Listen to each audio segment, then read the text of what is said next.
Hello and welcome, my dear students. I am Rushali ma'am from VM Academy classes Nashik. हम देख रहे हैं हमारे 11th का केमिस्ट्री, देख रहे हैं chapter number 4 structure of atom. तो ये बहुत इंपॉर्टेंट चैप्टर है, इसका आज लेक्चर नंबर 3 है. आज के लेक्चर में हमें बात करनी है ड्रॉबैक्स ऑफ रुदरफोर्ड्स एटॉमिक मॉडल. आपके सिलेबस में डायरेक्ट रुदरफोर्ड एटॉमिक मॉडल के ड्रॉबैक्स दिए, उसके आगे पीछे का कुछ भी नहीं दिया है. मॉडल क्या था, कैसे आया. तो पहले आज हम क्या करेंगे, जे थॉमसन का मॉडल देखेंगे, क्योंकि जे थॉमसन के मॉडल के बाद ही रुदरफोर्ड का मॉडल आया था. फिर रुदरफोर्ड के मॉडल के बारे में थोड़ा सा बात करेंगे. आप लोग 9th-10th में पढ़ चुके हो, पता है मुझे. फिर उसके क्या देखेंगे, ड्रॉबैक्स, और थोड़ी सी बात करेंगे आज हम development leading to the Bohr's atomic model. जब रुदरफोर्ड का भी मॉडल फेल हुआ तब आए बोर्स. ये बहुत बड़े साइंटिस्ट थे जिन्होंने आइंस्टाइन को भी चैलेंज किया था, मतलब चैलेंज किया था इन द सेंस डिस्कवरी से. तो ये बहुत बड़े साइंटिस्ट थे, तो उनका भी एक मॉडल आया था, उसके बारे में थोड़ा सा हम इनिशियली जानेंगे क्योंकि वो बहुत बड़ा टॉपिक है. तो इसकी इनिशियल बातें, कुछ डेफिनेशंस देख लेंगे और आज हम देखेंगे रुदरफोर्ड्स एक्सपेरिमेंट और उसके कुछ ड्रॉबैक्स. तो चलो स्टार्ट करते हैं. ड्रॉबैक्स से पहले हम देखेंगे जे थॉमसन्स एक्सपेरिमेंट, जो हमारे सिलेबस में नहीं है लेकिन रिलेटेड है. Lecture number 3 chapter number 4 structure of atom with VM academy Nashik. तो चलो जे थॉमसन के एक मॉडल के बारे में सबसे पहले बात करते. तो ये फर्स्ट मॉडल था ऑफ एन एटम. जब सारे डिस्कवरी चल रहे थे, डिस्कवरी किसके चल रहे थे, इलेक्ट्रॉन्स का हो चुका था, प्रोटॉन का डिस्कवरी चल रहा था. तब की बात है, 18th सेंचुरी की बात है, बहुत पहले की बात है. ये इनिशियल स्टेज थी, तब पता चला था कि एटम एक्चुअल. तो वैसे देखा जाए तो पहला डाल्टन का मॉडल था एटम का, लेकिन ज़्यादा फुटेज किससे मिला, जे थॉमसन को मिला, और जिसके चलते उन्होंने ये मॉडल प्रपोज किया. इसे कहा जाता है फर्स्ट मॉडल ऑफ एटम. बहुत ज़्यादा उन्होंने क्या किया था, इस पर रिसर्च किया था और ये मॉडल बहुत दिनों तक चला. बट ये मॉडल फेल भी था, फिर भी उनको इसके लिए नोबेल प्राइज़ मिला है. ये आप लोगों को याद रखना ज़रूरी. 18th सेंचुरी की बात है, जब बहुत ज़्यादा क्या थे,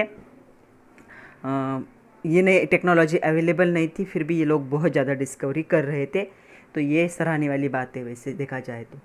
तो ये बातें अबाउट 1898 की, उसके भी पहले की होगी शायद. तो उन्होंने अपना पहला क्या किया था, एटॉमिक मॉडल क्या किया था, प्रपोज किया था. तो उन्होंने इसमें कुछ बताया था. इनका मॉडल जो था सब एटॉमिक पार्टिकल की बात कर रहा था. हालांकि एटॉमिक का फर्स्ट मॉडल जॉन डाल्टन दे चुके थे, फिर भी इनको ज़्यादा फुटेज मिला था और उस दौर चलते हुए ये मॉडल थोड़ा सा हिट भी हुआ था, तो उनको नोबेल प्राइज़ भी मिला था. ये उस टाइम पे ये बहुत बड़ी डिस्कवरी थी वैसा देखा जाए तो. ओके, इन्होंने क्या बोला था वो देखते. इनका सबसे पहला पॉइंट था, सबसे पहले पॉइंट इन्होंने कहा था, atom is the sphere of positive charge. तो एटम को उन्होंने क्या कहा कि एटम एक स्पीयर है, किसका, पॉजिटिव चार्ज का. मतलब अगर एक स्पीयर लेते हो आप, एक राउंड लेते हो, एटम का शेप है, तो उसमें देखो शेडेड ब्लैक कलर जो दिख रहा है वो क्या है, पूरा पॉजिटिव चार्ज होगा. ऐसा किसका कहना था, जे थॉमसन का कहना था.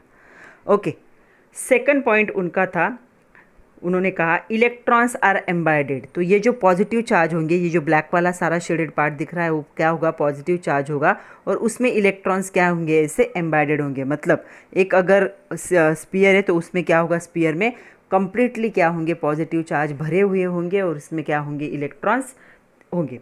या इसे आप कैसे, इसे वाटरमेलन मॉडल भी कहा जाता है या फिर प्लम पुडिंग मॉडल भी कहा जाता है.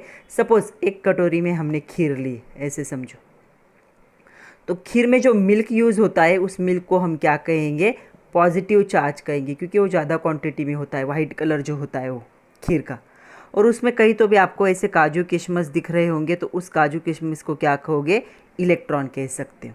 या इसे क्या कहा जाता है, वाटरमेलन मॉडल भी कहा जाता है. वाटरमेलन सब लोगों ने देखा है. तो वाटरमेलन का जो रेड पार्ट होगा वाटरमेलन का, वो क्या होगा, पॉजिटिव चार्ज होगा.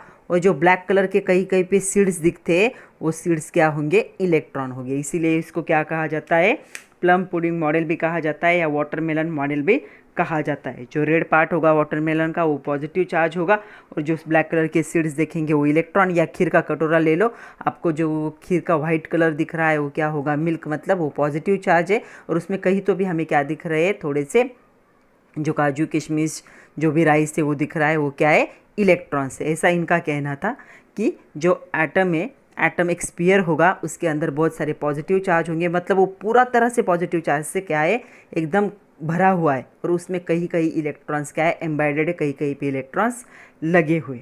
ओके, थर्ड पॉइंट इन्होंने बताया था the atom is electrically neutral. ये बहुत इंपॉर्टेंट बात कही थी कि एटम क्या होता है, इनका कहना था atoms are electrically neutral. Atoms कब इलेक्ट्रिकली न्यूट्रल हो सकते हैं, जब एटम में क्या होंगे, पॉजिटिव चार्ज और निगेटिव चार्ज क्या होंगे, इक्वल होंगे।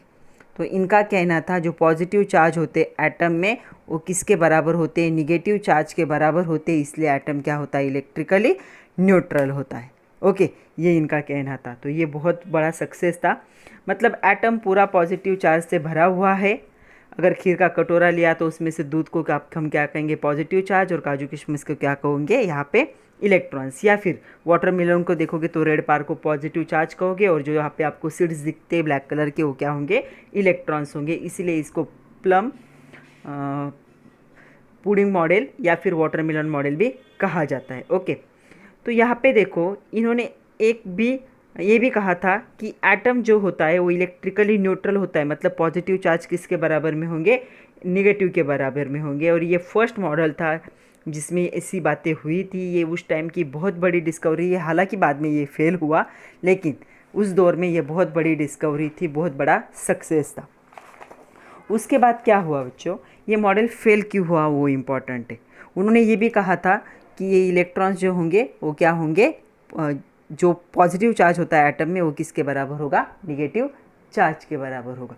अभी फेल होने का रीज़न क्या हुआ, तो उस फेल होने का रीज़न सबसे ये हुआ कि इसके बाद में जो जो एक्सपेरिमेंट साइंटिस्ट करने लगे, कभी कभी किसी किसी चीज़ का ट्रेंड आ जाता है तो लोग उस पर ही काम करने लग जाते हैं। चाहे आप लोगों को भी पता है, ट्रेंड आने के बाद आप लोग भी उसी के पीछे भागते हो, वैसे ही तो उस टाइम पे एटम पे क्या था, डिस्कवरी का ट्रेंड आ गया था। कुछ लोगों ने क्या कर दिया, इलेक्ट्रॉन को डिस्कवर कर दिया, प्रोटॉन को डिस्कवर कर दिया, इन्होंने अपना पहला एटॉमिक मॉडल प्रपोज कर दिया। तो जो साइंटिस्ट थे वो भी उसके बारे में सोचने लगे, एटम के बारे में, और एक एक एक्सपेरिमेंट धीरे धीरे उस पर होने लगा।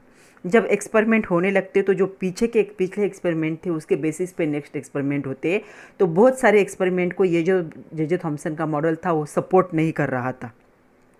कुछ बातें ऐसी भी थी इसमें जो ये बहुत ही ज़्यादा सही थी, जैसे कि प्रोटॉन्स और इलेक्ट्रॉन्स क्या होते हैं, ये बराबर होते हैं, मतलब इक्वल अमाउंट में होते, तभी ये एटम क्या होता है, इलेक्ट्रिकली न्यूट्रल होता है। लेकिन कुछ बातें इसमें गलत भी थी, जैसे कि पूरा मास क्या हुआ है, इस सर्कल में स्प्रेड हुआ है, वो बात क्या थी, गलत थी। या आज हमें गलत लगता है क्योंकि हमें पता है, लेकिन उस टाइम पे पता नहीं था, तब वो सही लगता था।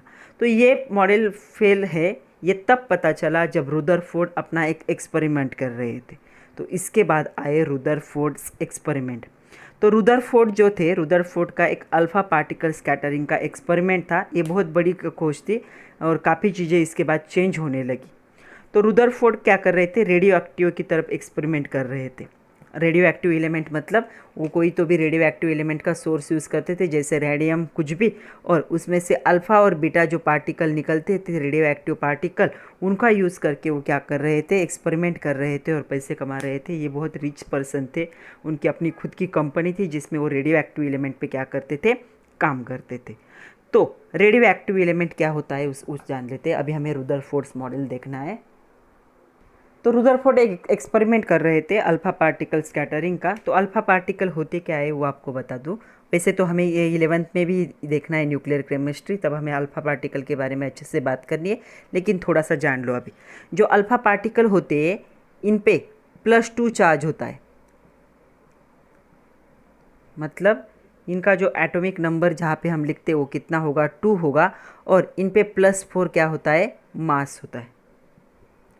+4 नहीं, मास होता है, कितना, मास ऑफ जो होगा प्रोटॉन, तो ये कितना होगा, 4 होगा। इसे 4 AMU भी कह सकते हो, 4 एटॉमिक मास यूनिट। ओके, तो ये अल्फ़ा होता है। ये अल्फ़ा एग्जैक्टली किसके जैसा दिख रहा है, यहाँ पे हीलियम एटम को अगर हम लिखें तो क्या होगा, उसका एटॉमिक नंबर 2 और मास नंबर क्या होगा, 4 होगा। अगर मैं हीलियम एटम को यहाँ पे ऐसे ड्रॉ करूँ तो इसका जो न्यूक्लियस होगा उसमें +2 इलेक्ट्रॉन्स होंगे और 2 क्या होंगे, न्यूट्रॉन्स होंगे, और 2 इलेक्ट्रॉन्स क्या होंगे, हीलियम के आजू बाजू में घूमेंगे। अगर इन 2 इलेक्ट्रॉन्स को हम निकाल ले तो क्या बन जाएगा, यहाँ पे ये क्या होगा, हीलियम का न्यूक्लियस होगा। आउटर मोस्ट सेल तो निकाल लिया, न्यूक्लियस होगा जिसका एटॉमिक नंबर 2 होगा और मास नंबर 2 + 2 कितना होगा, 4 होगा। मतलब अल्फा पार्टिकल जो था वो हीलियम के न्यूक्लियस जितना ही था। ओके, तो इसे यूज़ किया जाता था फॉर द एक्सपेरिमेंट पर्पस। तो ये इसे यूज़ करते थे, इस न्यूक्लियस को यूज़ करते थे एक्सपेरिमेंट के लिए। तो इनका एक्सपेरिमेंट चल रहा था, ये एक्चुअल दूसरा एक्सपेरिमेंट कर रहे थे। तब क्या हुआ, ये जो काम कर रहे थे तभी इनके टीम में से कुछ लोगों ने इनको रिपोर्ट किया कि वो एक्सपेरिमेंट क्या था। मैं यहाँ पे आप लोगों को दिखाती हूँ। उन्होंने क्या किया, उनके जो टीम मेंबर थे, कलीग्स थे, वो क्या कर रहे थे, उन्होंने ऐसे कुछ तो भी मेटल लिया, मेटल पे एक्सपेरिमेंट चल रहा था उनका, और यहाँ पे उन्होंने रखा अल्फ़ा पार्टिकल का सोर्स। तो जब ये अल्फ़ा पार्टिकल यहाँ से वो पास कर रहे थे तो उन्हें कुछ ऑब्जर्वेशंस दिखे। वो ऑब्जर्वेशन बहुत ज़्यादा इम्पॉर्टेंट है, तो उनको क्या क्या दिखा हुआ आप लोगों को मैं बताती हूँ। तो उनके वे जो टीम मेंबर थे उन्होंने उनको बताया कि जब भी वो अल्फ़ा पार्टिकल को मेटल सरफेस पे या किसी भी सब्सटेंस पे क्या कर रहे, स्कैटर्ड कर रहे हैं, मतलब उस पर दे मार रहे हैं, तब क्या हो रहे हैं, मोस्ट ऑफ पार्टिकल निकल जा रहे हैं। मोस्ट ऑफ पार्टिकल क्या हो रहे हैं, निकल जा रहे। ऐसा होना चाहिए था का, नहीं होना चाहिए था। अगर जे थॉम्सन का मॉडल करेक्ट होता और ये जो है एटम पूरी तरह पॉजिटिव चार्ज से भरा हुआ होता, तो अल्फ़ा पार्टिकल जब इस पे स्कैटर करते तो क्या अल्फ़ा पार्टिकल यहाँ से पास होते, नहीं होते। लेकिन ऐसे हो रहा था एक्चुअल में। आ रहा है समझ में क्या हो रहा है कि अल्फ़ा पार्टिकल्स क्या हो रहे हैं, पूरी तरह से उसमें से स्कैटर हो गए। अगर थॉम्सन का मॉडल सही होता और एटम हर तरफ से पॉजिटिव चार्ज से भरा हुआ होता तो अल्फ़ा पार्टिकल इनसे टकरा के क्या होते, वापस आ जाते। अल्फ़ा पार्टिकल को वापस आना पड़ता है इनसे टकरा के। ओके, लेकिन ऐसे नहीं हो रहा था। तो इन्होंने खुद एक एक्सपेरिमेंट कंडक्ट किया। किसने, रुदरफोर्ड ने। उन्होंने बहुत रिसर्च किया, बहुत लोगों से कोलैबोरेट किया, बहुत ज़्यादा उस पर स्टडी की, और उसके बाद उन्होंने खुद ही एक क्या है, अपनी ही कंपनी में एक क्या बनाया, मॉडल बनाया, और उस मॉडल एक सेटअप बनाया। तो सेटअप का डायग्राम मैं आप लोगों को दिखाती हूँ। तो देखो, ये रुदरफोर्ड ने अपना सेटअप लगाया था। उससे पहले हमने देखा कि जे थॉम्सन का एक्सपेरिमेंट फेल हुआ था। उसके लिमिटेशंस क्या थे, वो स्टेबिलिटी एटम की एक्सप्लेन ना कर सके, वो ओरिजिन एटम का स्पेक्ट्रम लाइन का वो एक्सप्लेन ना कर सके। उसके बाद जो लार्ज एंगल का स्कैटरिंग हो रहा था अल्फ़ा पार्टिकल की वजह से, वो भी उनके एक्सपेरिमेंट क्या हो गया, उसकी वजह से पूरी तरह से फेल हो गया। तब इन्होंने क्या किया, ये सेटअप लगाया। यहाँ पे देखो उन्होंने क्या किया, यहाँ पे एक रेडियो एक्टिव एलिमेंट का सोर्स यूज़ किया। इसे रेडिएशन सोर्स कहा जाता है। जैसे कि रेडियम को यूज़ किया उन्होंने। रेडियम जो है क्या है, यहाँ पे रेडियो एक्टिव एलिमेंट होता है, और इसमें अल्फ़ा पार्टिकल क्या करता है, ये पास करता है, वो खुद ही पास करता है अल्फ़ा पार्टिकल। उसे एक लीड के बॉक्स में रखा गया।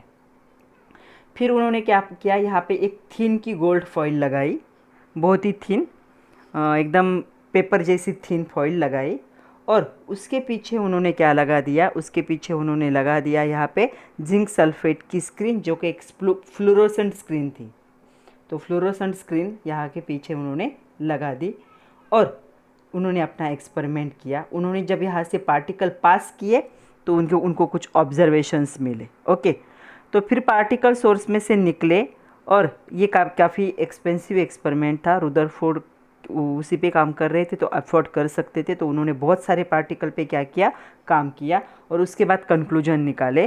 तो जो अल्फ़ा पार्टिकल थे वो गोल्ड शीट पर जाके क्या हो गए, यहाँ पे गोल्ड शीट पर पास किए गए। अल्फ़ा पार्टिकल इस साइड से ऐसे पासिंग हो रहा है।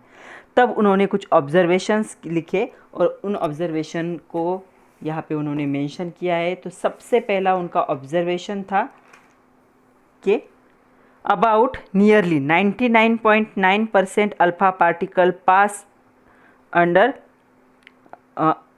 अनडेविएटेड। मतलब क्या हो रहा है, ये जो अल्फ़ा पार्टिकल पास हुए बिल्कुल डेविएट न होकर आगे निकल जा रहे, फॉइल में से आगे निकल के जा रहे, और ये जो फ्लोरोसेंट ट्यूब है उस पर जाके क्या हो रहे, स्कैटर्ड हो रहे। ओके, तो 99.9% क्या हो गए, यहाँ पे स्कैटर्ड हो गए, स्ट्रेट लाइन में चले गए, ज़रा भी डिफ्लेक्ट नहीं हुए। ओके, सेकंड उनका ऑब्जर्वेशन था, some of the alpha particle were deflected by small angle. इसमें से कुछ ऐसे थोड़े पार्टिकल थे, वो क्या हो गए, ऐसे स्मॉल एंगल में क्या हो गए, स्कैटर्ड हो गए। ओके। थर्ड जो था उनका, वेरी फ्यू, उन्होंने मेंशन भी किया, वेरी फ्यू मतलब 1 इन अबाउट 20,000 रे में से एक रे क्या हो रहा था, अल्फा पार्टिकल का रिटर्न बैक हो रहा था। देखो गया और रिटर्न बैक हो गया यहाँ पे। ऐसा कितना पार्टिकल था, बहुत ही फ्यू, 1 इन अबाउट 20,000। ये 180 एंगल में क्या हो रहा था, डिफ्लेक्ट हो रहा था, मतलब आगे जा ही नहीं पा रहा था, पीछे आ रहा था। कुछ पार्टिकल आए और क्या हो गए, लौट कर वापस आए। यहाँ से कुछ पार्टिकल आए और यहाँ पे लौट कर वापस आए, मतलब वो फॉइल से आगे जा ही नहीं सके। इसका मतलब ये निकला कि जो पॉजिटिव चार्ज है ये बहुत छोटी जगह पर प्रेजेंट होगा, और उस छोटी जगह को उन्होंने क्या नाम दिया, न्यूक्लियस। तो जो न्यूक्लियस का नाम है या न्यूक्लियस के डिस्कवरी का क्रेडिट है वो किसे जाता है, वो जाता है रुदरफोर्ड को। तो रुदरफोर्ड ने बताया कि वो न्यूक्लियस था। फिर इसी एक्सपेरिमेंट के बेसिस पे उन्होंने प्रपोज कर दिया सेकंड मॉडल। मतलब पहला तो जे थॉमसन का था, इन्होंने जो मॉडल प्रपोज किया वो था रुदरफोर्ड्स मॉडल ऑफ एटम। इसको डिस्कवरी ऑफ न्यूक्लियस भी कहा जाता है या न्यूक्लियर मॉडल ऑफ एटम भी कहा जाता है। तो ये मॉडल उन्होंने इस एक्सपेरिमेंट के बेसिस पे क्या किया, प्रपोज किया, और ये भी बहुत बड़ा ब्रेक थ्रू था उस टाइम का। तो वो मॉडल क्या था वो देख लेते हैं हम। तो ये उनका एक्सपेरिमेंट था, उस पर जो उन्होंने पहले एक्सपेरिमेंट किया था उसके बेसिस पे ये मॉडल प्रपोज किया, और इस मॉडल में उन्होंने कुछ पॉइंट ऐड किए। इस मॉडल को क्या कहा जाता है, इसे न्यूक्लियर डिस्कवरी ऑफ न्यूक्लियस भी कहा जाता है। अभी तक न्यूट्रॉन्स डिस्कवर नहीं हुए थे, उसके पहले की बात ही है। ओके, लेकिन इन्होंने हिंट दे दी थी कि न्यूक्लियस में क्या है, प्रोटॉन के साथ क्या है, न्यूट्रॉन्स भी क्या होंगे, प्रेजेंट होंगे। तो उन्होंने कुछ कंक्लूजन निकाले अपने एक्सपेरिमेंट में से। सबसे पहला कंक्लूजन था उनका, most part of atom is hollow. Atom का बहुत सारा पार्ट क्या होगा, हॉलो होगा, तभी अल्फा पार्टिकल क्या हो रहे हैं, उसमें से पास हो रहे हैं, बीच में कोई भी नहीं है। कोई भाग रहा है रास्ते में, अगर रास्ते में कोई नहीं तो जल्दी पहुंच सकता है, वैसे यहाँ पे रास्ते में कोई भी नहीं है, इसलिए ये पार्टिकल क्या हो रहे हैं, तुरंत क्या है, 99.9% पार्टिकल क्या हो रहे थे, स्ट्रेट लाइन में क्या हो रहे थे, स्कैटर्ड हो रहे थे।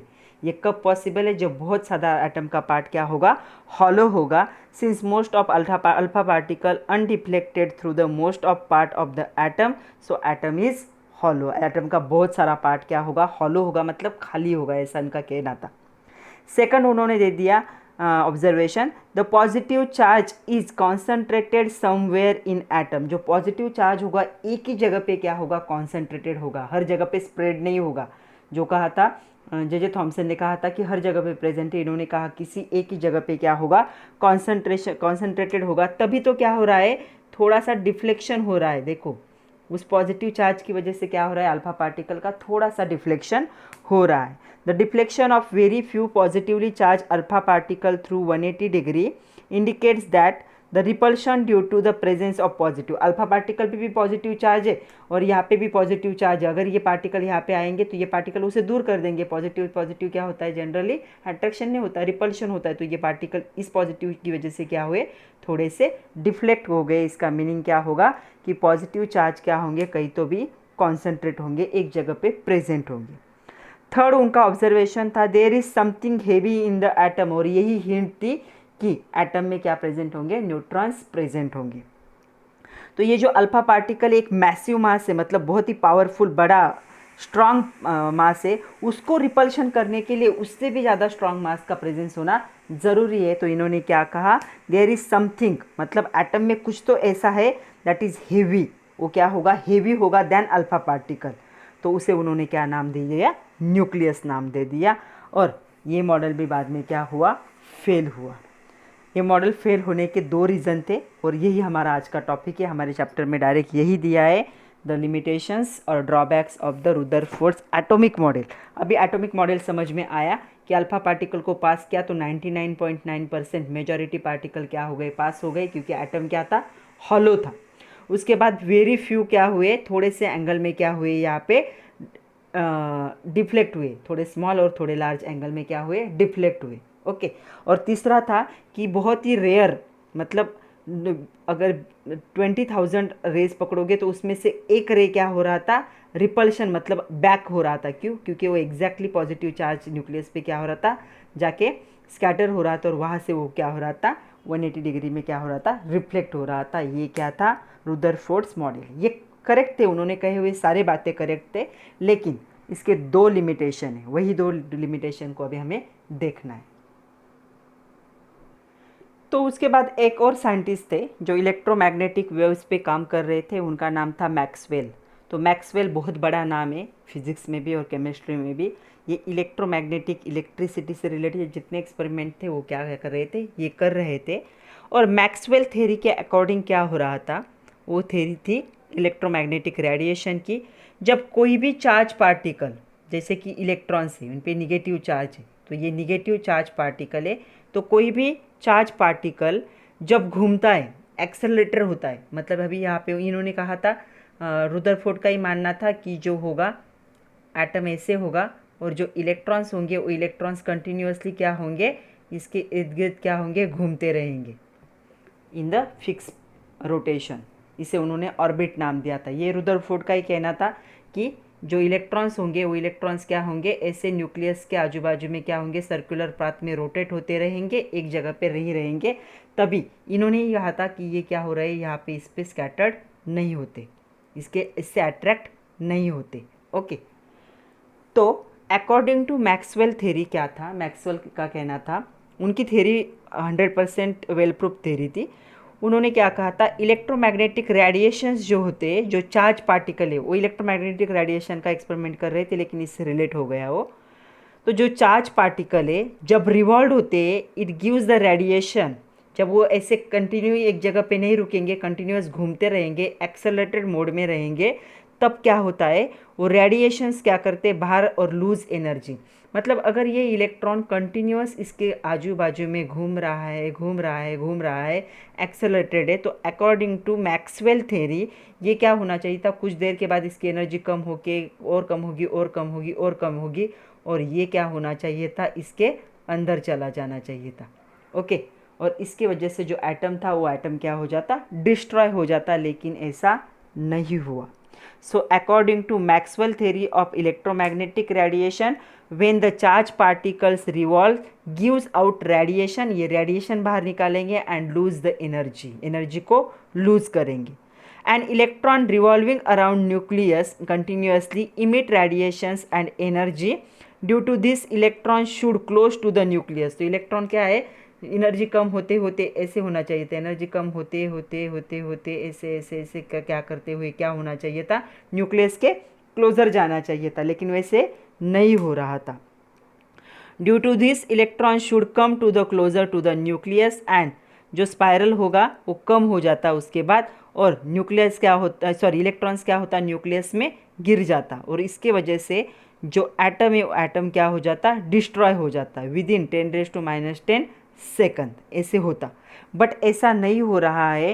Hence atomic model propose by Rutherford is must be unstable and it is unable to explain the stability of atom.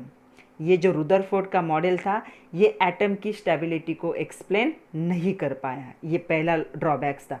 वैसे तो ड्रॉबैक कहना बहुत गलत बात है, वो इतने बड़े बड़े एक्सपेरिमेंट किए उन्होंने, उसे लिमिटेशंस कहना चाहिए कि कुछ लिमिटेशंस है उसमें, ड्रॉबैक्स नहीं कह सकते, लेकिन बुक में ड्रॉबैक ही दिया है।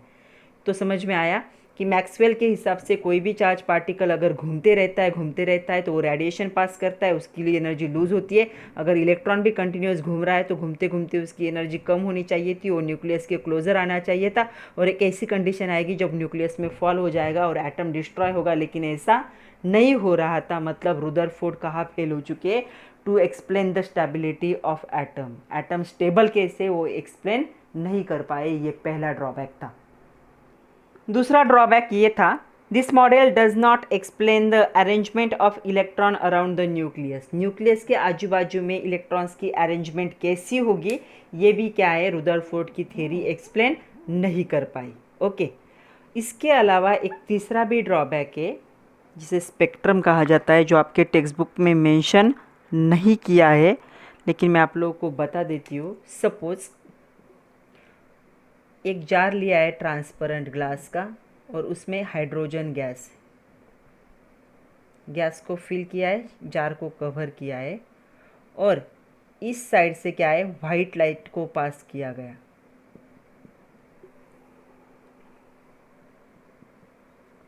वाइट लाइट को पास कर दिया गया। तो ये प्रिज्म जैसा काम करता है और हमें पता है प्रिज्म में से हमें 7 कलर मिलते। सब लोग को पता है कलर कितने कलर मिलने चाहिए? 7।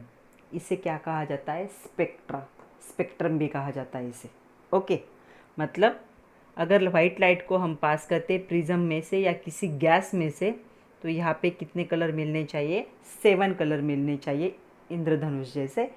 लेकिन यहाँ पे क्या हो रहा था, जब हाइड्रोजन गैस या किसी भी गैस में से क्या कर रहे थे, जब रेस पास हो रहे थे तो यहाँ पे क्या हो रहा था, कुछ कलर क्या है, डोमिनेंटली मिल रहे थे, कुछ थोड़े कम मिल रहे थे, कुछ उससे कम मिल रहे थे और कुछ डायरेक्ट गायब ही थे।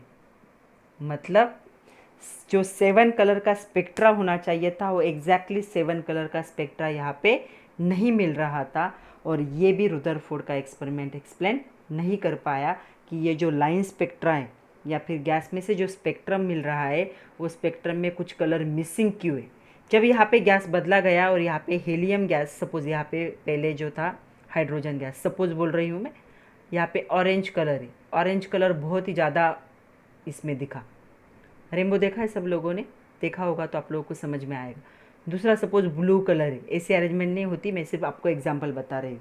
तीसरा रेड कलर है, तो ये कलर दिख रहे हैं लेकिन जो वायलेट है, इंडिगो है, वो सारे क्या हो गए, गायब हो गए। जब यहाँ पे गैस बदला और दूसरा गैस, तो ऐसे पता चला कि यहाँ पे ये कलर जो है, कलर बैंड अलग कलर है। येलो का सबसे ज़्यादा दिख रहा है, उसके बाद यहाँ पे वायलेट दिख रहा है, समझो बोला है मैंने, एग्जैक्ट नहीं बोल रही हूँ कलर। और यहाँ पे जो रेड ब्लू थे वो थे, गायब थे। ऐसा क्यों हो रहा था? सारे के सारे कलर एक्चुअल मिलने चाहिए थे। अगर इसी लाइट को हम प्रिज्म में से पास करते तो हमें 7 कलर मिलते, लेकिन जब गैस में से पास कर रहे तो कुछ क्या हो गए, यहाँ पे गायब हो गए। तो ये एब्सॉर्प्शन स्पेक्ट्रा का पार्ट है। स्पेक्ट्रम हमें इसी चैप्टर में देखना है, इसका वो हिंट है। किसी भी गैस में से वाइट लाइट को अगर पास करते हैं हम तो हमें क्या मिलते हैं, लाइन स्पेक्ट्रम मिलते हैं, लेकिन उसमें से कुछ कलर गायब होते हैं और कुछ कलर डोमिनेंट होते हैं, मतलब बहुत ज़्यादा दिखते। डोमिनेंट मतलब दिखना, तो बहुत ज़्यादा इस क्वांटिटी में दिखते और कुछ कलर गायब ही होते हैं। तो ये जो स्पेक्ट्रा है, लाइन स्पेक्ट्रा, ये रुदरफोर्ड का एक्सपेरिमेंट एक्सप्लेन नहीं कर पाया। और तब उनके बाद आए एक साइंटिस्ट, बहुत बड़ा नाम है उसका, उनका केमिस्ट्री में, उनका नाम है नील बोहर। तो नील बोहर ने भी अपना एटॉमिक मॉडल एक्सप्लेन किया या प्रपोज किया उसके बाद। तो जब नील बोहर आए, ये बहुत बड़े साइंटिस्ट थे, बहुत ही इंटेलिजेंट थे, आइंस्टाइन को चैलेंज कर सकते थे, इतने इंटेलिजेंट थे। आइंस्टाइन के बारे में आप लोगों ने सुना होगा, सबसे ज़्यादा इंटेलिजेंसी थी उनके। आईक्यू के बारे में अगर जानना चाहते हो तो यूट्यूब पे देख सकते हो आप लोग, बहुत ज़्यादा इन्फॉर्मेशन अवेलेबल है। तो ये जो थे नील बोहर, उन्होंने अपना एटॉमिक मॉडल क्या किया, एक्सप्लेन किया या फिर प्रपोज किया। लेकिन क्या होता है, जब आगे वाला गिर जाता है तो पिछले वाला थोड़ा संभल के चलता है, ऐसा काम इन्होंने किया। इन्होंने क्या किया, जो ड्रॉबैक्स थे रुदरफोर्ड के मॉडल के, उनमें से ओवरकम कर लिया। वो उन्होंने पहले रुदरफोर्ड के एक्सपेरिमेंट को अच्छे से क्या कर लिया, पूरी तरह से उस पर स्टडी कर ली और उसमें जो ड्रॉबैक्स थे उनको क्या कर दिया, इन्होंने एलिमिनेट कर दिया, उस पर ओवरकम किया। तो इन्होंने सबसे पहले काम कौन सी चीज़ों पे किया वो देखो। सबसे पहले उन्होंने क्या किया, ये जो वेव पार्टिकल है उनका जो मैग्नेटिक नेचर, इलेक्ट्रोमैग्नेटिक नेचर जो होता है वेव्स का, वो ड्यूअल नेचर वाला होता है, उस पर काम किया, हमें डिटेल में देखना है। और दूसरा उन्होंने क्या किया, जो लाइन इमिशन स्पेक्ट्रा मैंने अभी आपको दिखाया वाइट लाइट का, उस पर उन्होंने काम किया। तो ये दोनों चीज़ों पे उन्होंने क्या किया, स्पेक्ट्रा। अब उन्होंने हाइड्रोजन यूज़ किया यहाँ पे। तो ये दोनों चीज़ें उन्होंने क्या कर ली, यहाँ पे ओवरकम कर ली। तो उन्होंने क्या किए, कुछ रिजल्ट्स लाने के लिए, साइंटिफिक स्टडी के लिए क्या किया, रेडिएशंस किया मैटर का। और उन्होंने क्या किया, 2 रिजल्ट उन्होंने क्या किए यहाँ पे यूटिलाइज़ किए नील बोहर ने to overcome the drawbacks of Rutherford's model. तो पहला उनका ऑब्जर्वेशन था, पहला उनका जो था रिजल्ट, उन्हें यूटिलाइज़ किया wave particles duality of electromagnetic nature, ये हमें देखना है। And line emission spectra of hydrogen, hydrogen spectra तो हमें डिटेल में देखना है, हमारे सिलेबस में पूरा डिटेल है। तो इन दोनों चीज़ों पे उन्होंने क्या किया, काम किया। तो जो वेव पार्टिकल था, duality of light, dual nature मतलब दोहरापन, दो चीज़ें दिखाना, जिनमें जो दो क्वालिटीज़ होंगी। तो यहाँ पे देखो, wave particle duality of light, इसे इलेक्ट्रोमैग्नेटिक रेडिएशन भी कहते हैं। इसके बारे में थोड़ा सा जान लेते हैं इलेक्ट्रोमैग्नेटिक रेडिएशन के बारे में, क्योंकि इसे हमें यूज़ करना है। ओके, इलेक्ट्रोमैग्नेटिक स्पेक्ट्रा देखना है हमें, तो इलेक्ट्रोमैग्नेटिक रेडिएशन पता होना ज़रूरी। तो light has both particle and wave like nature. तो ये जो लाइट होती है ये पार्टिकल जैसा भी बिहेव करती है और वेव जैसा भी बिहेव करती है। Okay, phenomenon of such diffraction and the interference of light, ये डिफ्रैक्शन एंड इंटरफेरेंस दो नेचर है लाइट के। तो इसे ट्रीट किया गया, या इसे explain by treating light as a electromagnetic wave. तो इसे एक्सप्लेन करने के लिए लाइट को क्या एज्यूम किया गया, as a electromagnetic wave. Light क्या है, पार्टिकल जैसा भी बिहेव करती है और वेव जैसा भी बिहेव करती है। मतलब लाइट एक पार्टिकल है जो क्या हो रहा है, ऐसे ऐसे वेव में क्या हो रहा है, पास हो रहा है। इसीलिए इसको इलेक्ट्रोमैग्नेटिक वेव के तौर पे क्या किया गया, ट्रीट किया गया। उसके बाद जो ब्लैक बॉडी रेडिएशन हुआ, फोटो इलेक्ट्रिक इफेक्ट, आप लोग फिजिक्स में पढ़ोगे photo electric effect black body radiation. तो मैं आप लोगों को ब्लैक बॉडी बता देती हूँ क्या है, आपके फिजिक्स में है या नहीं मुझे पता नहीं है, लेकिन ब्लैक बॉडी रेडिएशन किसे कहा जाता है, ब्लैक बॉडी किसे कहते हैं, मैं आपको बता देती हूँ। When solid are heated they emit radiation over wide range of wavelength. Suppose मैंने आप लोगों को एक आयरन का रॉड दिया, एक सॉलिड है, और इसे आप कंटिन्यूस क्या कर रहे हो, हीट कर रहे हो। मेरे डायग्राम इतने अच्छे नहीं है, समझ लो, इसे क्या हो रहा है, कंटिन्यूस हीट कर रहे हो। ओके, तो जब आप सॉलिड को हीट करते हो, ये क्या करता है, रेडिएशन इमिट करता है बाहर, यहाँ से एब्सॉर्ब करेगा, यहाँ से इमिट करेगा। ओके, तो किसके फॉर्म में करता है, ये वेवलेंथ के फॉर्म में क्या करता है, इमिट करता है। ओके, ये ब्लैक बॉडी रेडिएशन का स्टेटमेंट है। When solid is heated, they emit radiation over the wide range of wavelength। उसका एग्जाम्पल देखो, When iron rod is heated in furnace, open नहीं हीट कर रहे, एक क्लोज फर्नास में क्या कर रहे हैं, इसे हीट कर रहे हैं। It turns to dull red, तो पहले क्या हो जाएगा, जितना पार्ट हीट हो रहा है, तो फर्नास में हीट करेंगे तो पूरा ही हीट होगा, तो ये क्या होगा, पहले थोड़ा सा फर्स्ट पॉइंट पे थोड़ा सा डल रेड कलर आएगा इसमें, जब हीट करोगे तब। ओके, आज की बातें ज़्यादा सुनने वाली है, आज थ्योरी बहुत कम है, क्योंकि इसके आगे हमें थ्योरी ही देखनी है। तो आज की बातें समझने वाली, क्योंकि ये बहुत इंपॉर्टेंट बातें। तो ये क्या होगा, जब मैं हीट किया तो पहले डल रेड हो गया। आयरन रॉड सबको पता है ब्राउन कलर का होता है, रेडिश ब्राउन कलर का। फिर इसे जो और ज़्यादा हीट किया, टेम्परेचर को थोड़ा सा और इंक्रीज़ किया, तो उसने में थोड़ा से और हीट को एब्सॉर्ब किया, और ये क्या हो गया, रेड कलर में चला गया, डार्क रेड कलर में चला गया। ओके, उसके बाद फिर भी इस पे हीटिंग चली रही है, तो हीटिंग चल रही है तो ये क्या हो जाएगा, उसके बाद थोड़ा सा वाइट हो जाएगा, और उसके बाद भी आपने हीट किया तो ये क्या हो जाएगा, ब्लू हो जाएगा। बहुत ज़्यादा हीटिंग की बात कर रहे हैं हम, बहुत ही ज़्यादा, 1500 डिग्री सेल्सियस से ज़्यादा की बात कर रहे हैं। तो क्या हो रहा है, when iron rod is heated in furnace, first it turn to dull red and progressively becomes more and more red, then temperature increase. If heating is continue, radiation emitted becomes white। ये जो radiation बाहर निकालेगा वो कौन से दिखेंगे, white दिखेंगे। उसके बाद भी उसे हीट करते ही रहे तो वो कौन से कलर के दिखने लगेंगे, ब्लू कलर के दिखने लगेंगे हायर फ्रीक्वेंसी में।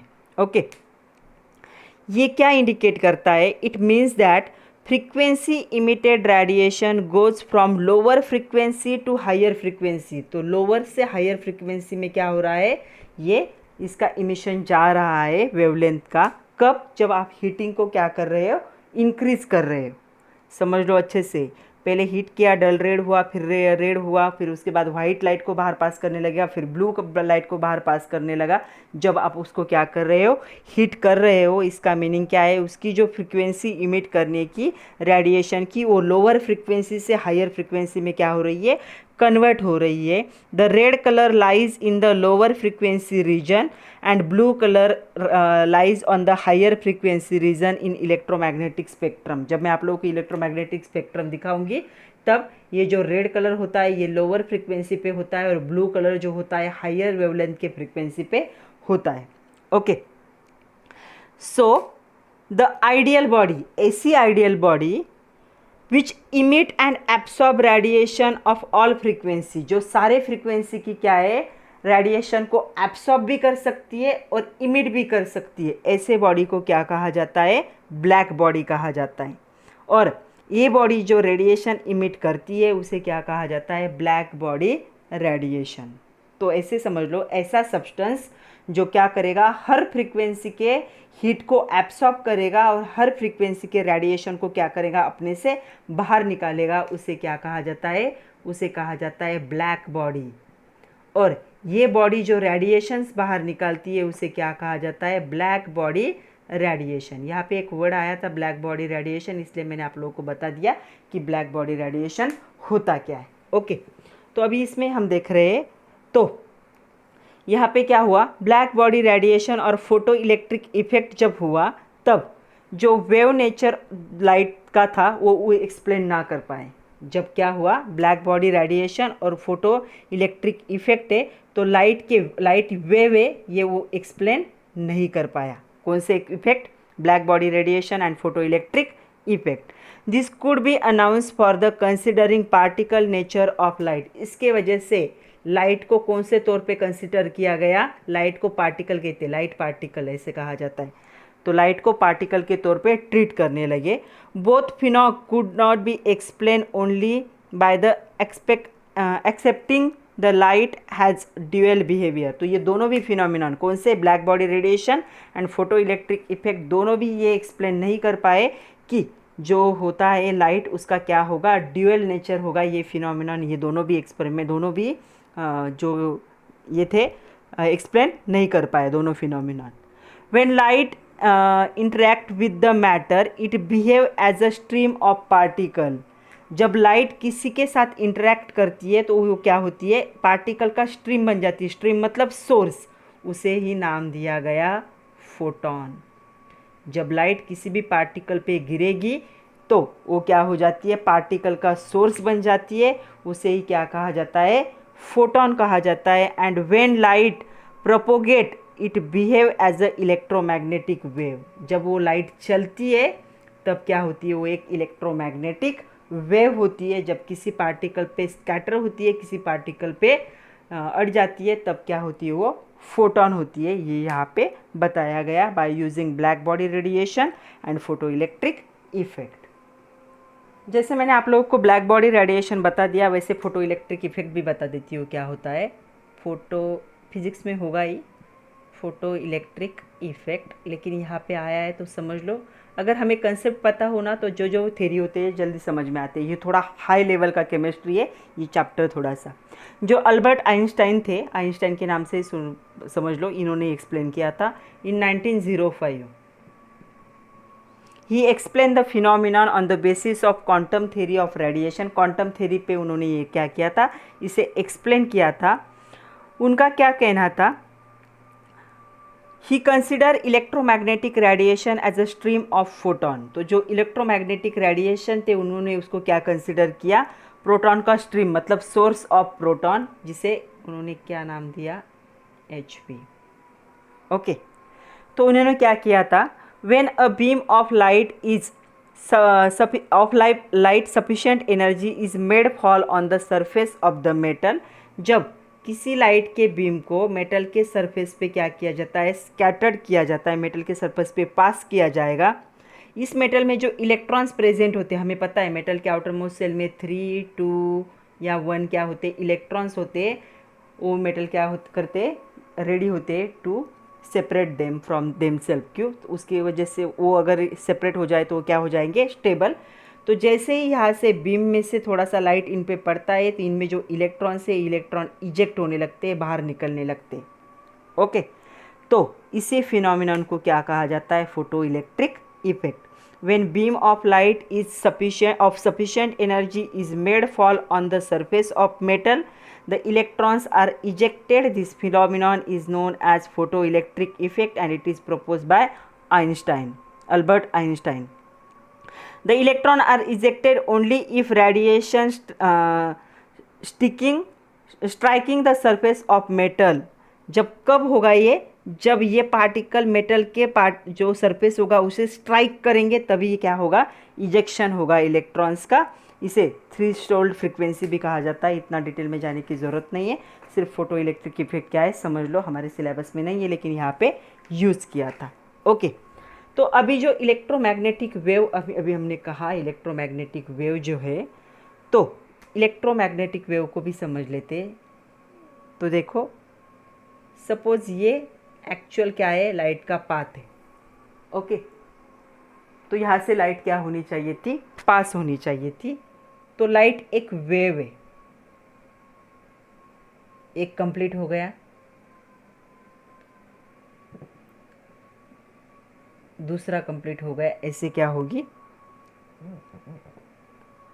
जाएगी। ओके, इसे हमने नाम दिया मैग्नेटिक फील्ड।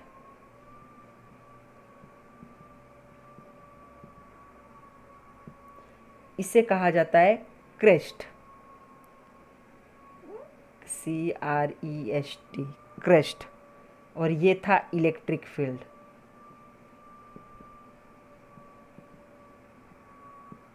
ओके, यहाँ से यहाँ तक का जो डिस्टेंस है उसे कहा जाता है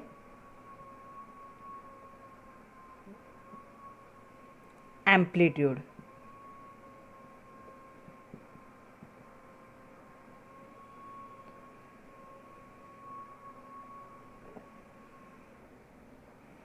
और यहाँ से यहाँ का जो डिस्टेंस है उसे कहा जाता है वेवलेंथ, जिसे लैम्डा से डिनोट करते। ओके, ये क्या है, डायरेक्शन ऑफ प्रोपोगेशन, मतलब उसका जाने का रास्ता है, डायरेक्शन हुआ ये। ओके, इस साइड में क्या हो रहा है, निकल रहे, तो इसे क्या कहेंगे, इलेक्ट्रोमैग्नेटिक रेडिएशन। तो ये इलेक्ट्रोमैग्नेटिक वेव है, लाइट को हम क्या कह सकते हैं, इलेक्ट्रोमैग्नेटिक वेव। तो यहाँ पे हमें कुछ डेफिनेशंस देखनी है और उन डेफिनेशन पे कुछ क्वेश्चन भी होते हैं, उन क्वेश्चन को भी हमें देखना है। तो देखो, पहला हमें देखना है वेवलेंथ क्या होती है। तो देखो यहाँ पे wavelength, the distance between two consecutive crest, ये हो गया एक क्रिस्ट, ये हो गया दूसरा, तो दो लगातार, कॉन्जिकेटिव मतलब लगातार, दो लगातार क्रिस्ट के बीच में जितना डिस्टेंस होता है उसे क्या कहा जाता है, वेवलेंथ कहा जाता है। ओके, आपके टेक्स्ट बुक में सारे डेफिनेशन दिए ये। The distance between two consecutive crest और टू कॉन्जिकेटिव ट्रो भी कहा जाता है इसे। ओके, थ्रो, ये थ्रो, एक थ्रो दूसरा थ्रो, तो कॉन्जिकेटिव थ्रो जो होंगे किसके, वेव के, ये वेव ऐसे जा रही है ना, लाइट की वेव, तो ये जो कॉन्जिकेटिव थ्रोज होंगे या क्रिस्ट होंगे, इनके बीच का जो डिस्टेंस होता है उसे क्या कहा जाता है, वेवलेंथ। वेवलेंथ को डिनोट करने के लिए क्या यूज़ किया जाता है, लैम्बडा यूज़ किया जाता है। एक ग्रीक वर्ड है, ये ग्रीक लेटर है लैम्बडा, इसका नाम क्या है, लैम्बडा। ओके, तो यहाँ पे सिर्फ सुन लो, डेफिनेशन में आप लोगों को एक बार हमें कन्वर्जन भी देखने, तो उसे क्या कहा जाएगा, वेवलेंथ। फ्रीक्वेंसी किसे कहा जाता है, the number of wave that pass given point, एक पॉइंट में से कितने वेव्स पास होते हैं उसे क्या कहा जाता है, उसकी फ्रीक्वेंसी, और फ्रीक्वेंसी हर्ट्ज में होती है। Okay, wave number, the number of wavelength per unit length, एक यूनिट लेंथ में कितने वेव लेंथ होते हैं उसे क्या कहा जाएगा, वेव नंबर कहा जाएगा। एम्पलीट्यूड, एम्पलीट्यूड तो यहाँ पे मैंने लिखा है the height of crest and depth of the trough, तो ये यहाँ से लेकर यहाँ तक का भी डिस्टेंस क्या होगा, एम्पलीट्यूड ही होगा, और यहाँ से लेकर यहाँ तक का डिस्टेंस भी क्या होगा, एम्पलीट्यूड ही होगा। Velocity, distance travelled by the wave, कितना डिस्टेंस ट्रैवल्ड हो रहा है इन 1 सेकंड, एक सेकंड में, उसे क्या कहा जाएगा, वेलोसिटी ऑफ वेव। चलो, इतने सारे डेफिनेशन हमें डिटेल में देखने हैं और उनके कन्वर्जन भी देखने हैं, मतलब उनके फॉर्मूलेज क्या होंगे वो भी देखने हैं हमें। तो चलो, वेवलेंथ के बारे में थोड़ा सा जानते हैं। बहुत बार एग्जाम में क्वेश्चन आता है फॉर 2 मार्क्स, आपके एग्जाम में हमेशा आता है डिफाइन वेवलेंथ करके। तो वेवलेंथ क्या है, the distance between two consecutive crest और two consecutive trough in the wave called as wavelength. इसे डिनोट किया जाता है लैम्बडा से, जो एक ग्रीक वर्ड है, सिंबल ये होगा, नाम ये होगा। ऐसा यूनिट होगा इसका मीटर। अभी आप लोगों ने ये फिजिक्स में पहला यूनिट पढ़ा ही होगा, यूनिट एंड मेजरमेंट, तो आप लोगों को पता है एसआई यूनिट क्या होता है, या हमने भी देखा है एसआई यूनिट क्या होता है। और भी यूनिट है इसके, जैसे कि एंगस्ट्रॉम A⁻0 लिखा जाता है। नैनोमीटर सबको पता होगा, nm। माइक्रोम भी होता है, 1 micrometre is equal to 10⁻⁻6 metre. और पिकोमीटर भी होता है, 1 picometre is equal to 10⁻12 metre. Picometre आप लोगों को याद रखना है, क्योंकि जो भी एटम होते हैं, एटम की जो रेडियस होती है वो पिकोमीटर में होती है। हमारा जो नेक्स्ट चैप्टर होगा केमिकल बॉन्डिंग, उसमें हमें देखना है, तो पिकोमीटर याद रखो। यहाँ पे कुछ कन्वर्जन भी दिए। 1 angstrom is equal to 10⁻8 centimetre is equal to 10⁻10 metre. 1 nanometre is equal to 10⁻9 metre is equal to 10 angstrom. ये भी आप लोगों को याद रखना है। 1 नैनोमीटर मतलब 10 एंगस्ट्रॉम एंड 1 एंगस्ट्रॉम मतलब 10⁻10 मीटर। ओके, सेकंड हमें देखना है फ्रीक्वेंसी। तो चलो सेकंड हमें देखना है frequency. The number of waves that pass a given point in 1 second. ऐसे नंबर, इतने वेव्स जो 1 सेकंड में क्या है, जो दिया हुआ पॉइंट है उसे पास कर लेते हैं, तो उसे क्या कहा जाता है, frequency. It is also denoted by the Greek word known as nu. तो इसे डिनोट करने के लिए न्यू को यूज़ किया जाता है। एसआई यूनिट क्या होगा इसका, हर्ट्ज कहा जाता है, एचजेड या पर सेकंड कहा जाता है। इसे दोनों का मीनिंग सेम ही है। 1 हर्ट्ज मतलब क्या होगा, 1 CPS साइकिल पर सेकंड, क्योंकि ये क्या कर रहा है, साइकिल को पास कर रहा है, तो 1 साइकिल पर सेकंड मतलब 1 हर्ट्ज होगा। और भी यूनिट है, जैसे कि किलो हर्ट्ज है, KHZ कहा जाता है उसे। मेगा हर्ट्ज है, MHZ कहा जाता है। यहाँ पे देखो कन्वर्जन कैसे होंगे। 1 kilo hertz is equal to 10⁻³ hertz is equal to 10⁻³ CPS। CPS का मीनिंग क्या है यहाँ पे, cycle per second. 1 mega hertz is equal to 10⁻6 hertz, 10⁻6 hertz is equal to 10⁻6 cycle per second, CPS। तो ये इसका क्या होगा, कन्वर्जन होगा। फ्रीक्वेंसी भी बहुत बार आता है एग्जाम में। थर्ड हमें देखना है वेव नंबर। इसे म्यू बार भी कहा जाता है। The number of wavelength per unit length called as wave number. एक यूनिट लेंथ एरिया में कितनी वेवलेंथ है, कितने नंबर वेवलेंथ के, उसे क्या कहा जाता है, वेव नंबर। इसे डिनोट किया जाता है म्यू बार से। ओके, कॉमन यूनिट इसका पर सेंटीमीटर है, एसआई यूनिट होगा पर मीटर। और यहाँ पे इसका रिलेशन है किसके साथ, यहाँ पे उसका रिलेशन वेवलेंथ के साथ है। तो वेव नंबर क्या होता है, wave number is equal to 1 upon wavelength. तो क्या होगा, वेव नंबर 1 अपॉन क्या होगा, वेवलेंथ 1 अपॉन लैम्बडा है, मतलब 1 अपॉन वेवलेंथ होगा। नेक्स्ट है एम्पलीट्यूड। ए से डिनोट करते हैं द हाइट ऑफ क्रिस्ट और the depth of trough from the line of propagation of wave. Suppose ऐसी लाइन ऑफ प्रोपोगेशन है और ये ऐसे वेव है, तो यहाँ से यहाँ पे डिस्टेंस, ये हाइट हो गई और ये डेप्थ हो गया। यहाँ से यहाँ तक का डिस्टेंस या यहाँ से यहाँ तक का जो डिस्टेंस होगा उसे क्या कहा जाता है, एम्पलीट्यूड कहा जाता है। It is represented by letter A. Square of amplitude represent the intensity of brightness of light. तो क्या करता है, जब स्क्वायर होता है, मतलब यहाँ से यहाँ तक का अगर स्क्वायर कर ले दोनों को मल्टीप्लाई करके, तो ये क्या देगा हमें, इंटेंसिटी देगा या ब्राइटनेस देगा किसकी, रेडिएशन का। रेडिएशन का कितना ब्राइटनेस होगा किस पे डिपेंड होगा, एम्पलीट्यूड के स्क्वायर पे डिपेंड होगा। नेक्स्ट हमें देखना है velocity. The distance travel by wave in 1 second. 1 second में जो वेव है कितना डिस्टेंस ट्रैवल करती है उसे क्या कहा जाता है, वेलोसिटी। डिनोट करोगे स्मॉल c से, और सबको पता है इसका फॉर्मूला क्या है, c is equal to nu lambda, product of frequency and wavelength.